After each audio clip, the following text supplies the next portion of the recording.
Presiden Joko Widodo, Jokowi, hari ini, Senin, 17 Juli 2023, melantik Nezar Patria sebagai Wakil Menteri Komunikasi dan Informatika, Wamenkominfo. Nezar mendampingi Budi Aris Setiadi, Ketua Umum Projo yang dilantik menjadi Menkominfo dalam perombakan kabinet reshuffle. Nezar selama dikenal sebagai sosok aktivis dan jurnalis dengan pengalaman yang mendebarkan. Nezar tercatat lahir di Sigli, Pidi, Aceh, pada 5 Oktober 1970. Ayahnya bernama Hasamsul Kahar, yang merupakan pemimpin umum harian Serambi Indonesia, surat kabar terbesar di Aceh. Nezar kemudian berkuliah di Fakultas Filsafat, Universitas Gadjah Mada, Yogyakarta pada 1997, Magister Sejarah Hubungan Internasional dari London School of Economics, LSE, Universitas London, Inggris, 2007, dan Institut Teknologi Bandung pada 2022. Dia dikenal sebagai salah satu aktivis Gerakan Reformasi 1998. Saat itu dia tercatat sebagai Sekretaris Jenderal Solidaritas Mahasiswa Indonesia untuk Demokrasi, SMID. Bahkan Nezar menjadi salah satu dari 13 aktivis yang diculik pada masa Orde Baru. Setelah dibebaskan, Nezar juga pernah berkecimpung menjadi relawan Komisi untuk Orang Hilang dan Korban Tindak Kekerasan, Kontras. Setelah reformasi, Nezar mulai menekuni dunia jurnalistik seperti ayahnya.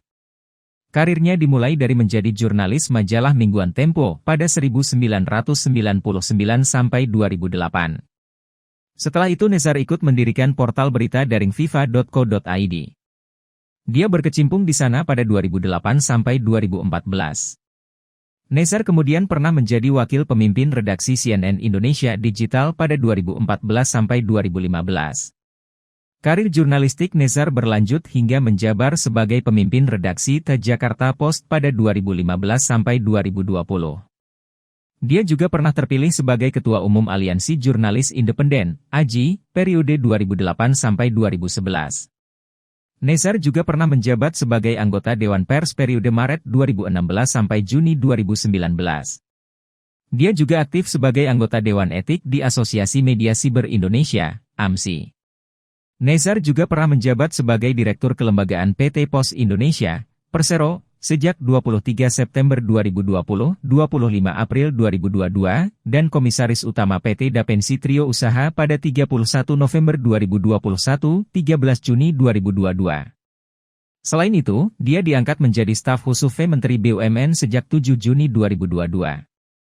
Sebelumnya pada 13 Maret 1998 petang, Nezar dijemput paksa oleh tentara dari kontrakannya di Rusun Klender, Jakarta Timur.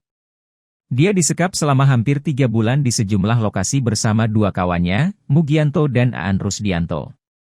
Mereka semua satu kontrakan dan aktivis Solidaritas Mahasiswa Indonesia untuk Demokrasi, SMID.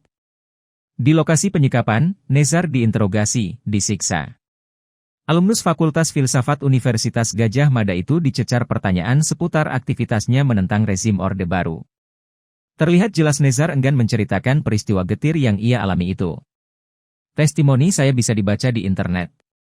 Dalam pengantar testimoni berjudul Kesaksian Nezar Patria itu, Nezar menuliskan, agaknya sudah menjadi takdir bagi seluruh aktivis pro-demokrasi yang berjuang melawan politik kediktatoran Orde Baru untuk bersiap menghadapi penjara, intimidasi, teror dan berbagai bentuk penindasan yang sama sekali tak terbayangkan. Setelah menelan pahit semua penyiksaan yang ia lewati, Soeharto tumbang berkat gerakan mahasiswa yang amat masif dan mendapat dukungan rakyat. Beberapa minggu setelah Soeharto mengumumkan pengunduran dirinya dari jabatan presiden, Nezar dan dua kawannya dilepaskan.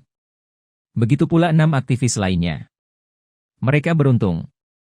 13 orang lainnya tak pernah kembali hingga kini. Bak raib ditelan bumi. Saya merasa bersyukur. Saya tahu di zaman kediktatoran itu kalau ditangkap kemungkinan cuma 2, hidup atau mati. Alhamdulillah saya hidup, kata Nezar. Halo, selamat berjumpa dengan saya Anika, pembaca berita podcastnews.id. Saksikan terus konten-konten menarik dari kami. Jangan lupa subscribe, like, dan komen. Terima kasih.